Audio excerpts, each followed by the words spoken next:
Gue harus jujur, minggu ini nggak terlalu banyak berita seputar dunia perkameraan. Tapi walaupun beritanya sedikit, kualitasnya benar-benar menarik. Dan kalian kudet kalau sampai ketinggalan informasinya.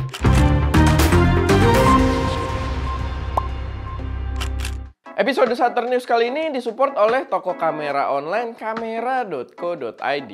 Sebelum masuk ke informasi pertama, gue pengen ngingetin dulu kalau kita lagi ada lomba foto bulanan berhadiah kamera mirrorless.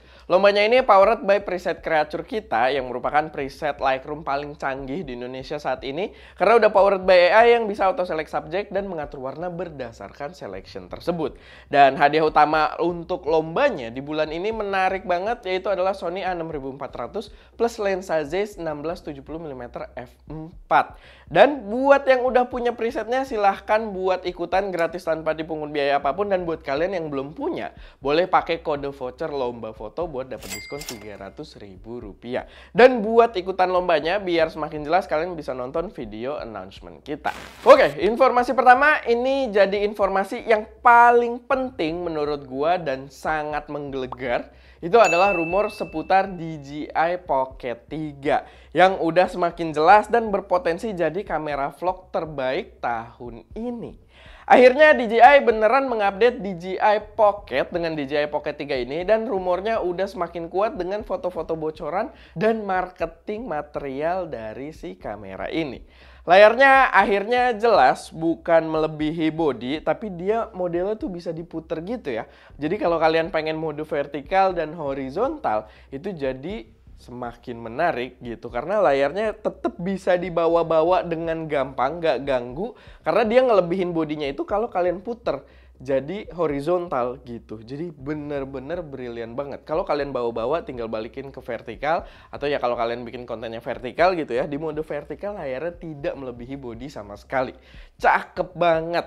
Spek sendiri gila, di luar ekspektasi. Dia bakal bawa sensor 1 inch yang tadinya gue berpikir dia bakal bawa kamera identik dengan Mini 4 Pro, tapi enggak, di sini dia bawa sensor 1 inch dan bisa video up to 4K 120 fps.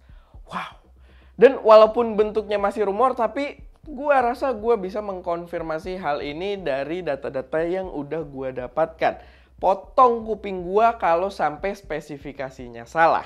Ini adalah kamera yang seru banget dan mungkin gua bakal bahas di video terpisah kalau misalkan sempet gitu ya. Tapi ya ini adalah kamera yang wajib juga buat kita antisipasi.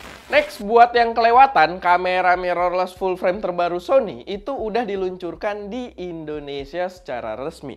Dan pre-ordernya juga udah dimulai buat kalian yang mungkin udah ada budgetnya dan pengen beli kameranya. Yang diluncurkan ini adalah Sony A7C Mark II seharga Rp32 juta dan A7CR yang dijual dengan harga resmi Rp47 juta. Dengan harga tersebut, A7C Mark II berada di positioning yang tepat dan sangat menarik buat dipertimbangkan. Gue udah jabarin di video yang berbeda alasan kenapa A7C Mark II itu worth it, dan bisa mampir ke video tersebut kalau kalian kepo dengan beberapa alasan yang gue jabarin. Yang jelas kehadiran A7C Mark II ini lumayan menekan mental para user A74 termasuk gua dan tim ST Media gitu ya, karena kameranya ya punya kita di studio gitu, dan sangat-sangat menekan karena A7C Mark II tersebut di harga yang lebih murah sangat menggiurkan. Sama next masih beritanya soal Sony juga, dan kalau kita mengacu pada Sony Alpha Rumor, sepertinya peluncuran kamera oleh brand Sony di tahun ini belum berakhir. Beberapa artikel menjelaskan kalau masih ada 3 kamera lagi yang belum diluncurkan oleh Sony, dan 3 kamera yang kemungkinan 3 kamera ini diluncurkan kemungkinan itu kalau kata Sony Alpha Rumors di sekitar akhir tahun 2023 ini hingga awal tahun 2024. Dan 3 kamera yang bakal diluncurkan di sini adalah Sony A9 Mark III, A7S Mark IV, dan E1 Mark II. So, sepertinya daripada memberi firmware update pada kamera flagship mereka, Sony memilih menghadirkan versi baru aja. Tapi ya, balik lagi, ini masih spekulasi dari dia, bentuknya masih rumor, belum ada foto-foto bocoran juga, jadi ya tidak sepede si DJI Pocket 3 tadi gitu ya. Tapi menurut gue cukup masuk akal. Dan to be honest, sebenarnya karena gue bukan pengguna 3 kamera tadi juga ya, jadi ya nggak sedih-sedih banget. Cuman ya mungkin penggunanya sedih gitu ya. Tapi to be honest menurut gue nggak apa-apa juga sih, agak wajar karena emang kamera-kamera ini, ketiga kamera ini di versi sebelumnya itu lacking AI processor. Tidak ada AI processor yang membuatnya nggak bisa bawa-bawa feature baru yang ditawarkan Sony saat ini gitu. Kayak AI tracking, AI yang auto follow gitu-gitu kayak udah nggak bisa karena dia tidak punya AI processor. Walaupun kalian mungkin update firmware gitu ya. Cuman beberapa sih bisa-bisa aja kayak A74 kalau update firmware buat tambahin main menu doang, gua rasa sih itu harusnya bisa ya Sony. Tapi ya, itu balik lagi menurut gua beberapa atau 3 kamera yang disebutkan di sini mungkin emang udah waktunya juga buat diupdate. Walaupun A7S3 kayaknya agak kecepetan ya kayaknya. A1 juga umurnya berapa lama sih? Tapi ya, itulah. Ya oke lah, kalau kalian ada duit, beli aja yang baru. Tapi buat kalian yang nggak bisa main upgrade aja gitu ya buat memaksimalkan kamera kalian. Sorry, ini kayaknya bahasa gue kebelit-belit. Buat kalian yang nggak bisa buat upgrade gitu intinya, ya kalian maksimalkan kamera kalian yang ada sekarang. Karena A1, A7S3, dan A9 Mark II itu bukan kamera jelek by the way. Sangat-sangat capable bahkan di tahun 2023 ini. Gue udah berantakan ngomongnya tapi ya kalian dapet lah pesan gue. Terakhir, kalian nggak boleh ketinggalan juga kalau Nikon itu juga udah menghadirkan kamera mirrorless terbaru mereka dengan tema vintage bernama Nikon ZF. Kamera ini punya feel yang bener-bener analog banget, build quality-nya solid abis, dan bunyi mekanismenya aja. Mekanisme dialnya itu kalau kalian putar bunyinya tuh kayak metal-metal gitu. Rasa analog banget.